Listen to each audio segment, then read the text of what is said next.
I refuse to not be first. Do we do enough? Well, I never shut up about it. It must have been about 16, 17. We nicked their guilt rings. Right, the bouncer's guilt rings. This is no good for me. That's the reality. If you want the honest truth, and I see it every day. This is KUGAN CASSIUS for IFL TV at 10 minutes past fucking 12. Only where you are, boy. What time is it where you are? I am currently in Miami, and it is 7 o'clock. I'm about to fly to San Antonio. Found a little room in Miami Airport, right touch in the lounge, just said VIP on it. So I thought that's a bit of me. Opened the door, there was no one in here. So I might be getting kicked out live on the Zoom, but it'll make great viewing, don't worry. Can we leave it all in? I'll be like, no, seriously, mate, no, you need to leave now. Oh, okay. So just, you left for America on Sunday. What have you been doing exactly? Just chilling, just having a bit of downtime. Bit of downtime. Chilling? Yeah.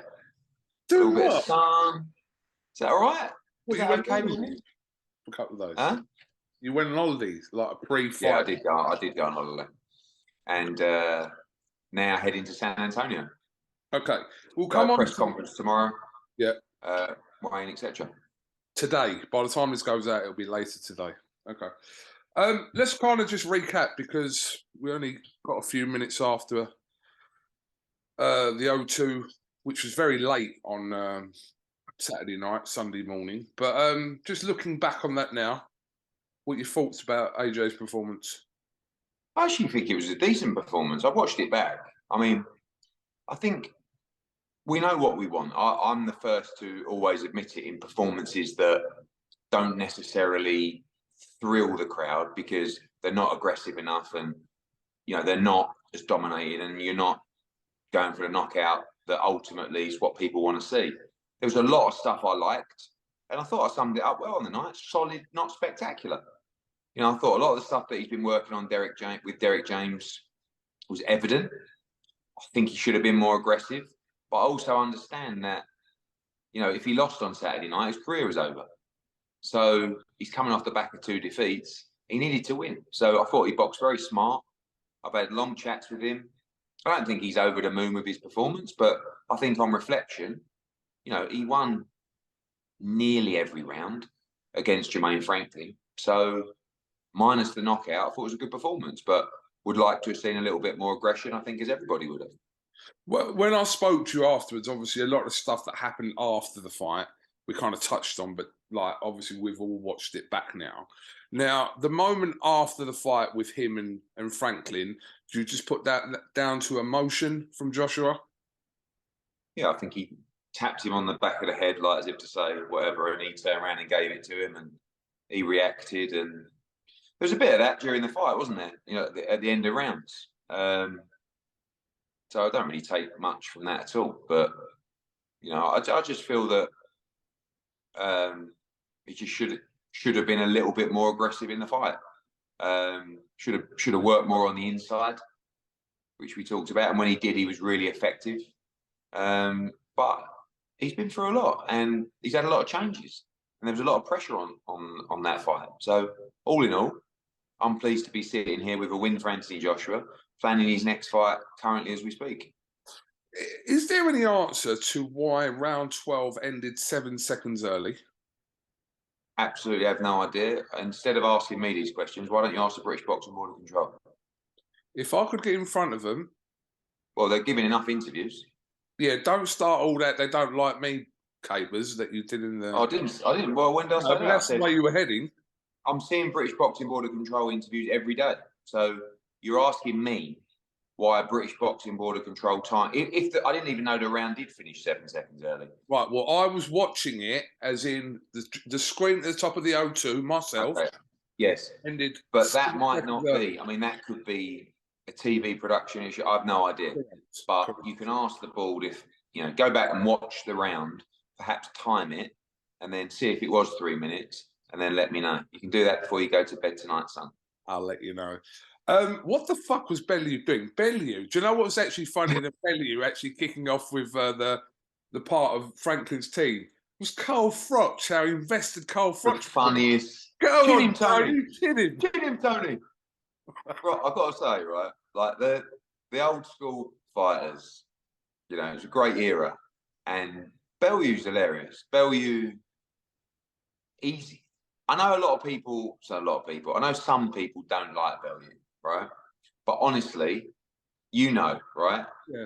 There is not a more loyal guy who would have your back in any circumstance, right? I've been with him before. He's like, right, come on, let's go and have it. And that was just another situation of nothing to do with him really, but someone's gone for AJ, like, or the trainers sort of grabbed him or whatever, and he's just, you can't take it out of him. And Froch was absolute. I've got to say as well, Carl Froch is one of the funniest geezers I've ever met in my life. Like, and Carl can just say some outrageous things sometimes, but his sense of humour absolutely tickles the life out of me. It really does, because it just winds people up. And he's got so many bizarre just ideas and views on stuff. But he just makes me laugh, Carl. I think he's so funny. And yeah, I love that era of fighters. I think British boxing definitely misses Carl Froch, but also Tony Bellew. Those Of course, yeah. love that. Yeah, the sport in general has become a lot more serious, because obviously there's more and more money in sport now, right? So, and sometimes, obviously, the world has changed as well. So people have been a lot more sort of. They're just thinking about what they say and how they act a little bit more. Where back in the day, it was just basically a free-for-all. I mean, I was listening to some David Haye quotes the other day from the Audley Harrison fight, right? Which I'm not going to say now, because it actually, and I was just like, I can't, and that, yeah, there was a bit of controversy when he said, but David's a nice bloke, but it's just, everything's changed. So I think in sport in general, the personalities are being drained out of people because of the way they're having to act and behave, and in some sports how they're media trained, etc. But with Froch and Bellew, they're kind of still from that old mould.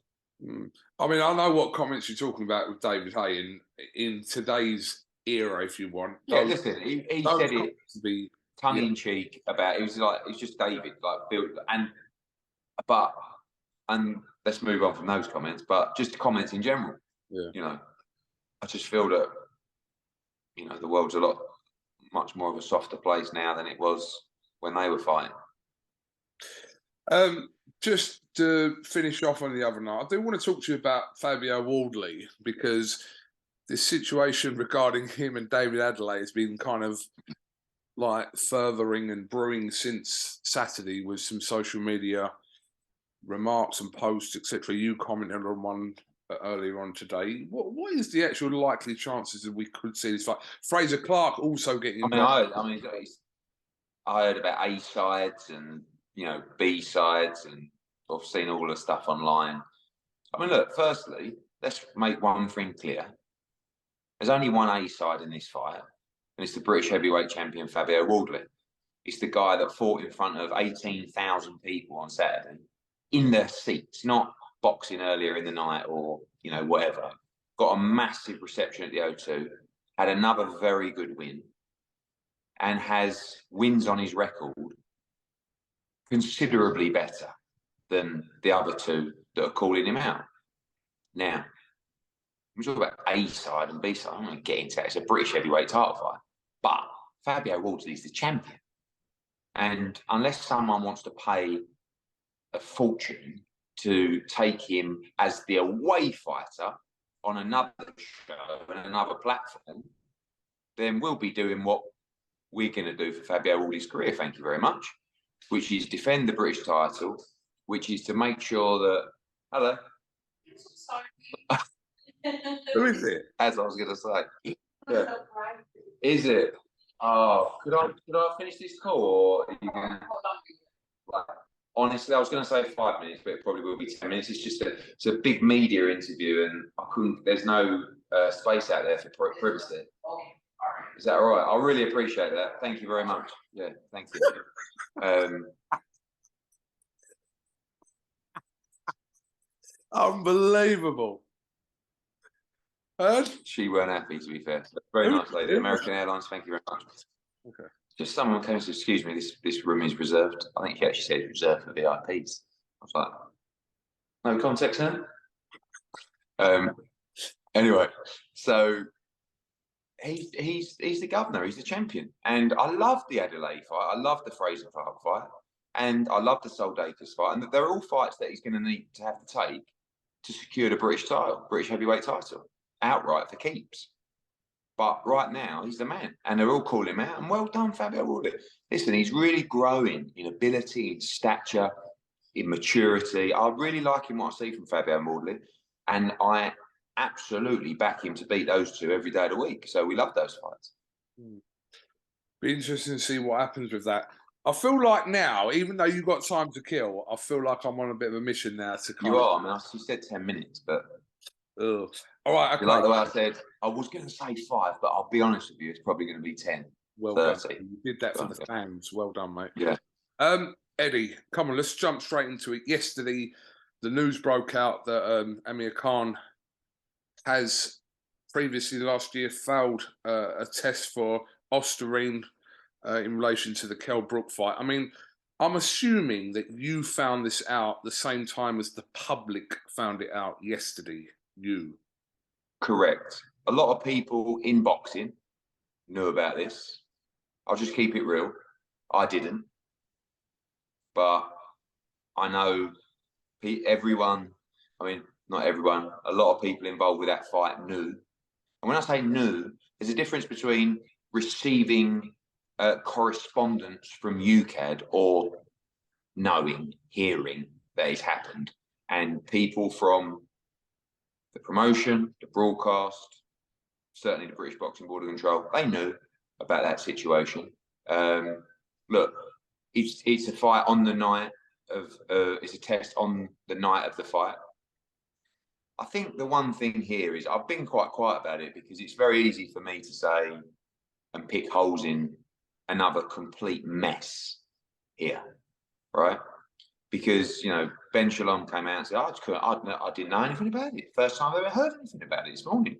And I spoke to Robert Smith. He's not heard about it either.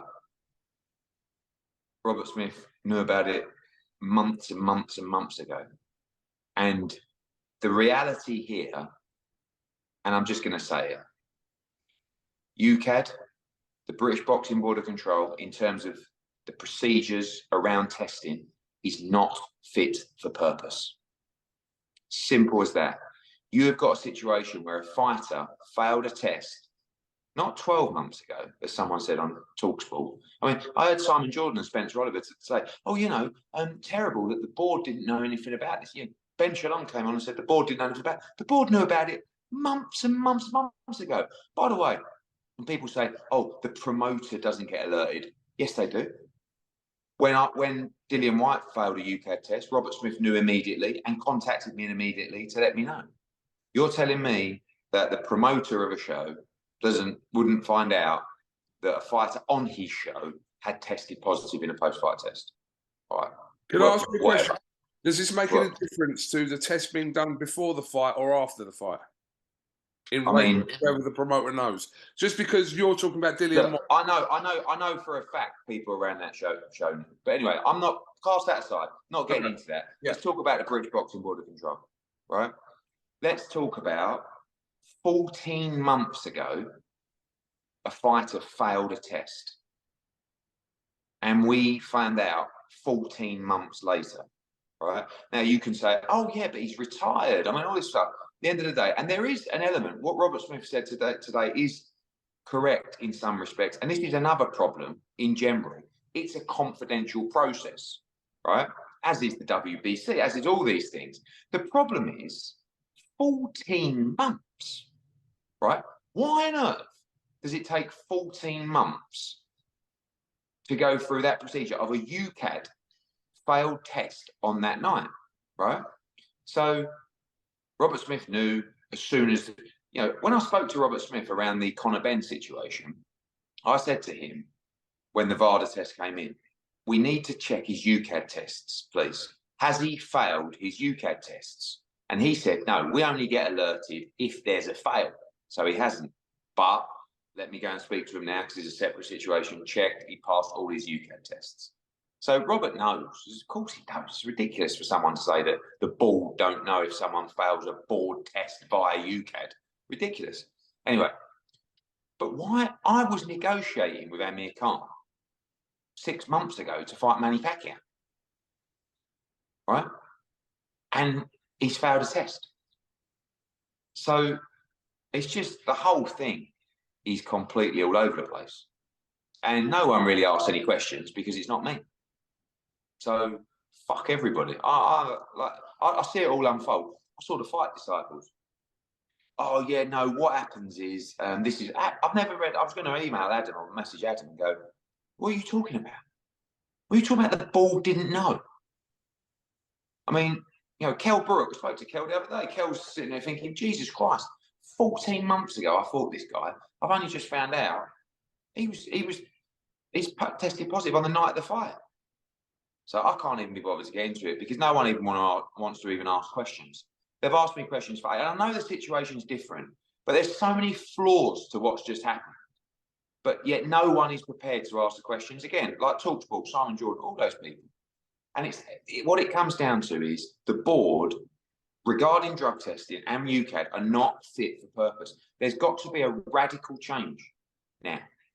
And there has to be a radical change to the rules with promoters to sit down and put in infrastructure that if a fighter tests positive, this is what happens.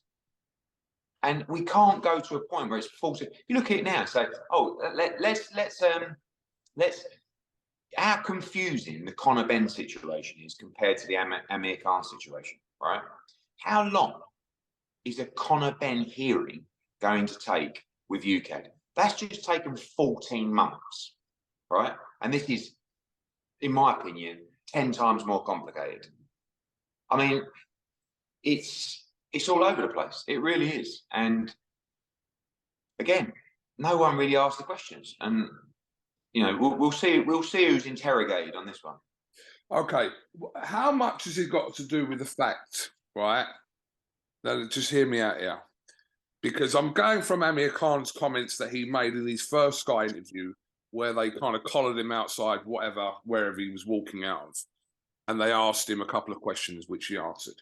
So, how much of the fact of Kell Brook won the fight, first of all? Secondly, Amir Khan is a retired fighter and has been. No, hold on. Just listen to me. I can't believe what I'm hearing here. No, but I cannot believe what I'm hearing. All right, look, I'm saying. Are you absolutely bonkers? So he lost. What you're saying is, I mean, look, he lost and he's retired.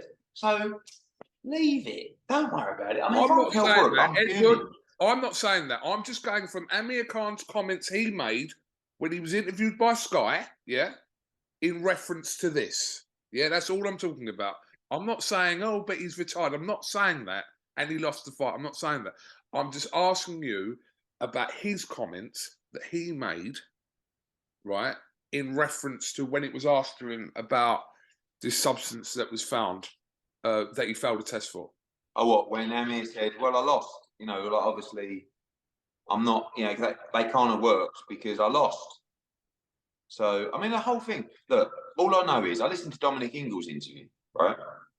And it doesn't, and again, maybe you should ask the expert Victor Conte, you know, it doesn't really make sense for a fighter to pass all his VADA and test positive for that substance on the night. Like, you do know that generally on the night, no fighter that is cheating really fails an on the night drug test. It's just like, history will tell you that. So it actually doesn't really make sense. But what I'm saying is the procedure, this is what I'm saying, the flawed procedure around the Conor Benn situation. And all these people, Don McRae wants to do four pages of articles about me, right? Rather than also looking at, okay, when you talk about blame on the situation, let's look at how the board acted in that situation of Conor Benn. And now let's look how the board and UKAD have acted in another situation a couple of months on. So you sit there, all these people, you know, on the high horse, I'm not going to name them. Oh, this is disgusting. We've really got to make a change in the sport. Oh, yes. I mean, we've got to stand. And they're sitting there going, I've got to know that a fighter failed to test something, but we're all keeping it. And again, speaking to people, it's only when it comes out and then you speak to someone, oh, so-and-so knew because so-and-so told me about that 6 months ago, son. And it's like, you know, but anyway, it is what it is. I really can't be asked, honestly. I'd rather just move on. You mentioned, and I know for 8 months, I've had it every day. And no one ever looks at anyone else. No one looks at the British Boxing Board of Control. No one looks at the situation where they're, you know,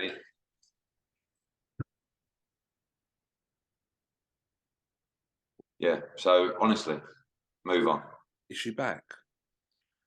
Someone knocked on the door and then peeked in, and I was trying to look really corporate. Mary, yes, you know, the interest rates will look like the Bank of England should increase theirs next week. Yeah, you are. Eddie, all they can hear is, you know, yeah, he took the drugs, and you know, it's like, Eddie, you're talking about you mentioned Victor Conte there. Did you see his tweet earlier? That's his Twitter account. mate. Asking about why there's no drug testing for the Bam Rodriguez fight. Did you see that? There's testing from the commission. We don't, but we, like every other promotional company, do not have VADA testing for every single show. We do it for the biggest fights possible. It costs a lot of money. The commission, whose job it is to test, will have testing in place. We also have additional agencies that test that are at a lower cost, but with the same high standards. Drug-free sport is one. There's other agencies that have been used in the past. But Victor Conti's on one for me, literally. And I said the other day, I haven't met him. He said, oh, I did. I shook your hand once at a press conference. I'm sorry, I didn't remember that. But I've messaged him before. Actually, one of them was asking about drug-free sport because I wanted his opinion on credible agencies. But anyway, let's see if they write 4 pages about the British Boxing Board of Control tomorrow. When I spoke to Callum Allen today, and I said to him specifically, what angers you regarding this Khan situation with the board in reference to your own situation regarding BENN-EUBANK, he said communication, right? Like, as in the lack of. So I'll ask you the same question. What is it specifically about this situation with Amir Khan that we've learned a little bit of, not everything, but what we've heard? The whole system with the British Boxing Board of Control is completely flawed. And UKAD. It's not fit for purpose. I'm sorry. And that's not a criticism of Robert Smith. I like Robert Smith. And I think the board do a good job. Their testing procedures and the way that it's governed, the way that it's run, you've got a situation with a fighter 14 months. By the way, he could still be fighting. You know, they haven't made an announcement that he's suspended. Did he hand in his license? Did he resign his license when he retired from the sport? You know, you've got a situation where that guy maybe wasn't suspended subject to the result of the hearing. Could have boxed. I was negotiating with him to fight Manny Pacquiao 6 months ago. There was talk about him doing a rematch with Kell Brook as well. So I know.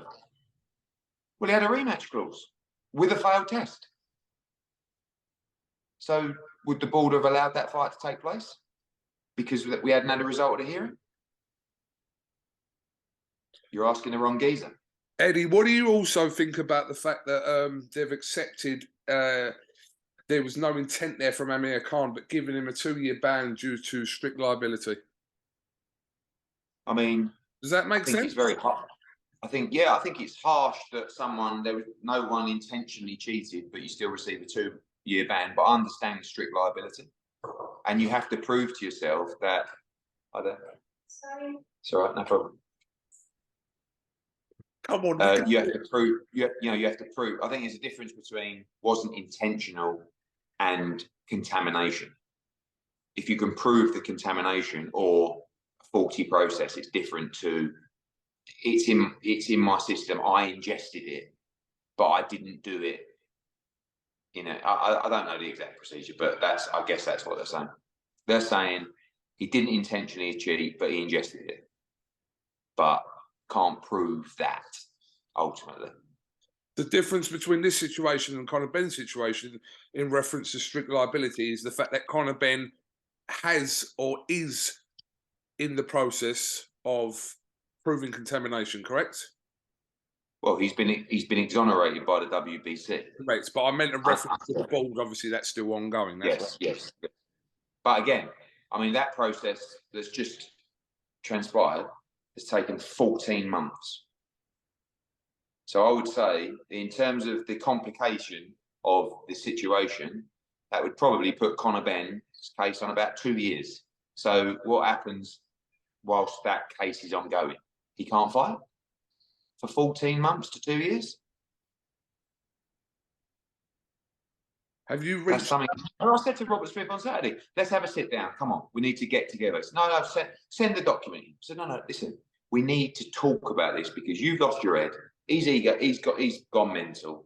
Let's just calm down. So, and then, you know, but that's one of my questions from. How long does this process take? Oh, I don't know. I can't tell you that. Well, that one test after a fight has just taken you 14 months. The whole system, not fit for purpose, completely fundamentally flawed.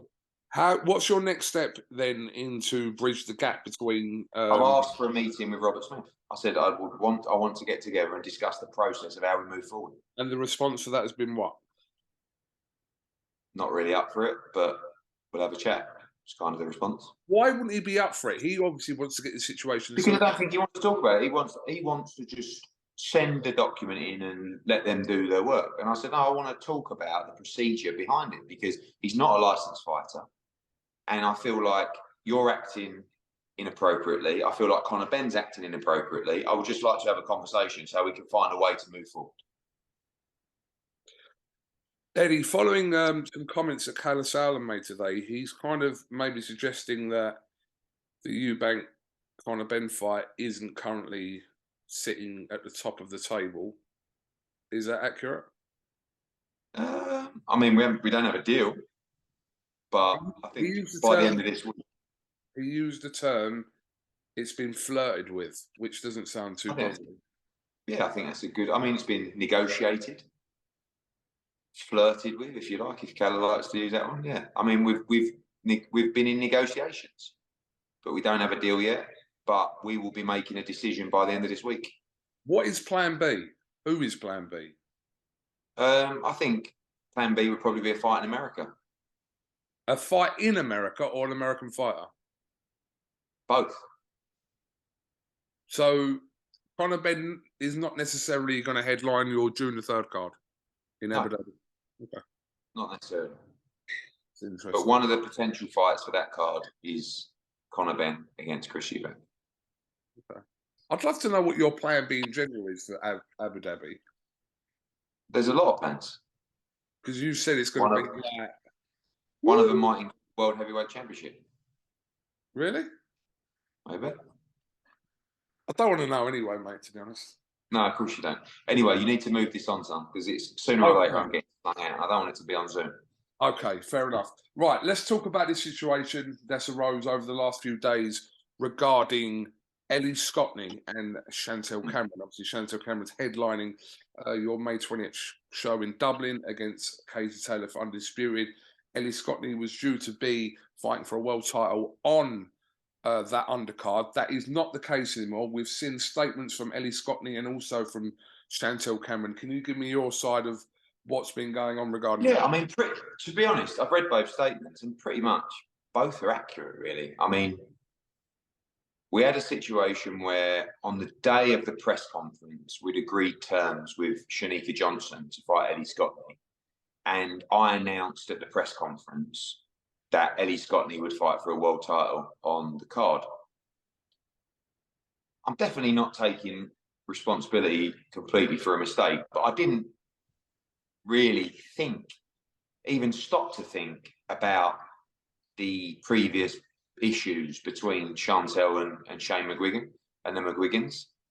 Maybe I should have, but I just felt that it was a good fight for the card. And after the press conference, Chantel and her team were completely shocked that we put that fight on the card, bearing in mind the very volatile ex-relationship between her and Shane and the McGuigans. And they were quite adamant that fight shouldn't be on, and Shane McGuigan particularly should not be around. And I, you know, this is the most important week of my life. It would really affect me, and I believe my preparation, my emotional state, him being around, and therefore my performance. And I was like, Jesus. Anyway, that night or the night after, I called Ellie Scotney. We had a long chat. She was devastated. And I said, look, I don't know what we're going to do here. I think it might be an idea. Perhaps we can look at putting you in a separate hotel, etc., so that you know they're not around on fight week. And I spoke to Shane, and they were receptive to that. I said, look, you know, and I said to Ellie to reach out to Chantel, which she did. And Chantel came back and said, look, I understand this fight is so important to me. I can't have any distractions, and this would definitely distract me. But let me speak to my trainer, and you know, maybe we'll look at other hotels, etc. This was about 2 weeks ago, maybe. And then they talked about it. I went back on it, and then just before the AJ fight, we had a conversation, which was basically, look, they've talked about it as a team, and they don't want anything to affect Chantel's preparation for that fight. They don't want that fight on the card. And, you know, it was a really difficult decision. And I've seen people say, you know, who's calling the shots here? At the end of the day, there is a chance that Chantel Cameron, and I don't want to play a game of bluff with anyone at the same time, could have pulled out of that fight if that was the situation. That was the initial conversation from her and her team. It seems like she probably would have pulled out the fight, just reading the statement. Yes, it was that serious. And I know it's easy for people to say, that's ridiculous, but that's how strongly she feels about this. So there is no doubt that it would have affected her on fight week. I'm also devastated for Ellie Scotney. Like, it's very difficult, this situation for me, because I can't really win either way. It's unfair on Ellie, completely unfair on Ellie, right? And by the way, one thing that must be made clear, Ellie Scotney hasn't lost her world title opportunity. She's mandatory for Shanika Johnson. She's 100% fighting her next. And it looks like it's either going to be a week after or 2 weeks after. But that's not the point. It was this specific card. Ludabella had agreed to do the fight on this card. Shanika Johnson was excited to do the fight on the card. Of course, so was Ellie Scotney. But I had to make a call. You know, are we potentially going to run the risk of losing the show and that fight? Or, you know, people say, oh, you should have stood firm, and stand firm and, you know, go through a situation, fall out with everyone, and someone pulls out of the fight. Or I couldn't win in the situation. And to be honest, both girls' statements, I completely get. I think it's not fair on Ellie. I probably shouldn't have put the fight in the show in the first place, but I didn't not say I didn't know about the history, but I just didn't think it was that deep, and I didn't even think it would be a problem. And then straight after that press conference, it was like, almost like, I'm not fighting if he, you know. And then from there, we've been trying to manage the situation. We've been trying to be fair to everybody. And now we've gone back to Ludabella to try to rearrange that fight, probably for June 10. Could be May 27, but we'll have to see. But Ellie's not losing her world title shot. No way. But we couldn't make it happen on that card. Honest truth, like that. That's the situation.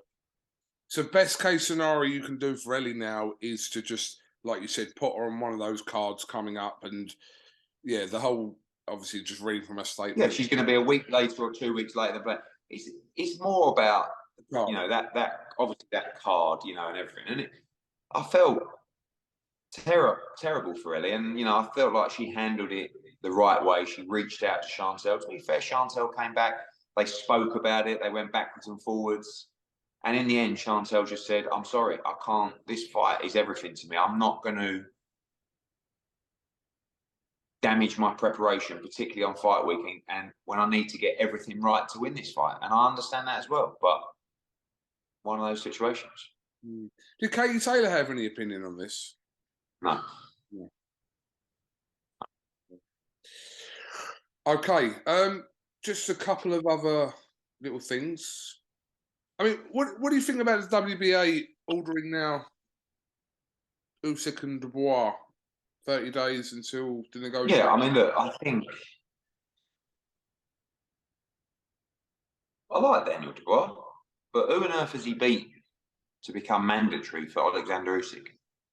Trevor Bryan and Kevin Lerena and Bogdan Dino.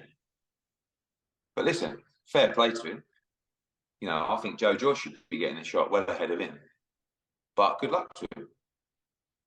I don't necessarily believe he'll be ready for that fight, especially if there's a purse bid. But I'm sure Alex Krasuk and Queensbury can reach a deal, and good luck to him. And then Filip Hrgovic will await the winner. If it goes to purse bids, you're going to get involved? Yes.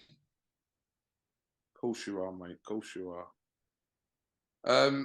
I see you on, was it MMA fighting the other day? Is that what you were on? Yeah. So you've listed 3 opponents potentially for Joshua next, haven't you? Is that, or did you just make? Have I? Yeah. No, I think I just get asked all the time. Look, we got to decide. There's a lot of talks going on about some very big fights in December, and we've just got to decide. We're going to fight in July. Is he going to fight twice more this year? Yes, once in July, once in December. Okay, that's good. Exciting. I know. So we've just got to decide what type of fight we want for December. For July. Is it? Do we go straight into a massive fight now? Bob Arum phoned me the other day, which was quite a surprise. Just talking about AJ Fury. He said, "What are you thinking?" And I said, "I don't know really." I said, "We're all up for discussing the fight. I don't know. I don't think there's going to be a major sight fee in July, but we're still willing to look at the numbers. Or if you want to wait and do it later in the year, we're up for that too. But who knows what's going to happen with Usyk, with Wilder." We'll have to see. But AJ's going to fight in July, 100%. If there is these talks of AJ and Fury, will Saudi come into play back in for this? Yeah, but it might not be AJ. I mean, look, you've got Wilder's in the mix as well. Mm. So who knows? AJ Wilder, Fury Usyk, AJ Fury, Wilder Usyk. I don't know. I mean, anything's possible. But obviously those 4 are the big boys of the division at the moment. And there's some big options for them. Mm. Errol Spence and Terence Crawford looks like it's closing in potentially. Yeah, I don't know. I mean, we heard all this last time, didn't we? For many months, but I hope so. It'd be fantastic. I've heard that date's not necessarily correct, but fantastic if we can get that fight over the line. Love to see it. What a fight! You've got obviously on May 27th, we're going 3 broadcaster deep. Yeah, shows. Not ideal, is it? Whatever way you look at it, is it? Oh, not really. But listen, sometimes your broadcaster wants a fight on a specific date. Sometimes the venue isn't available. We've got the best fight, unquestionably. I've seen that across the polls and stuff like that. So we're going to have a great card May 27th. So we'll do our thing. Everyone will do their thing. It's not the first time there's been a clash. 3 world titles. Yeah, what's the other one?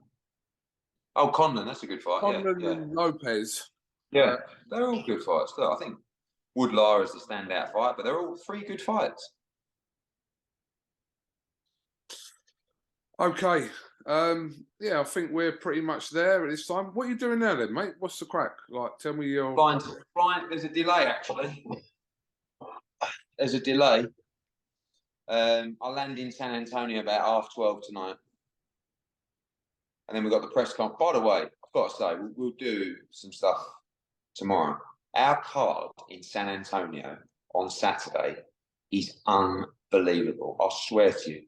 Tune in and you will see. Jesse Rodriguez looking to become a 2-division world champion. Akmadaliev against Tapales, unified world super bantamweight championship. Banger. Ray Ford against Magdaleno. Unbelievable. Thomas Gunnerboy Matisse against Cesna. Absolute war. Mark Castro. So many other fighters on the card. And honestly, it is an absolute banging card. Israel Madrimov. I think he's even on Before the Bell. The card's so big. I like the Ford and Magdaleno fight. That's a good fight. Unbelievable fight. Ray Ford is for me one of the best prospects in US boxing, and he just wants smoke. And he's like, I'll fight anybody. And we went, and Jesse Magdaleno come on to us and said, I'd love to be with Matchroom. I'd love to. Hi, how are you? Yeah, I'm leaving now. The lady just let me do. I'm just finishing an interview today, but I'm going. Okay, no problem, no problem. Yeah. So anyway, it was great talking. It's Eddie Hearn. No, she doesn't care who it is anyway. But we've finished anyway, so that's all right, no problem.